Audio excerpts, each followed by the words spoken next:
আমি মাহমুদ খান, পেশায় একজন ব্যবসায়ী। আমার কোলে যাকে দেখছেন আমার মেয়ে।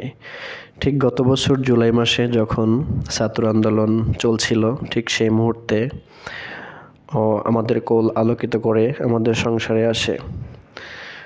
আল্লাহ তাআলার অশেষ মেহেরবানিতে সব কিছু খুব সাধারণভাবেই, কোনো সমস্যা ছাড়াই সব কিছু ঠিকভাবে চলছিল।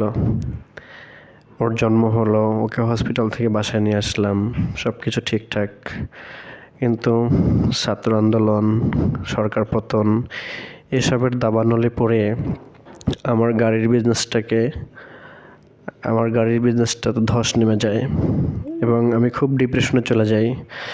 কিন্তু ওই যে কথায় আছে তো, আল্লাহ তাআলা মেয়ে সন্তান উপহার স্বরূপ পাঠায়, ঠিক তেমনিভাবে আল্লাহ হয়তো ওকে আমার ঘরে এক কল্যাণকর হিসাবে পাঠিয়েছে এবং আমি সব কিছু ডিপ্রেশন কেটে এখন আমি নতুন করে একটা কোম্পানি চালু করেছি এবং আমি আমার বিজনেসটাকে আবারও নতুন করে ঢেলে সাজাচ্ছি এবং এখন সব কিছু আল্লাহর রহমতে খুব ভালোভাবে চলছে।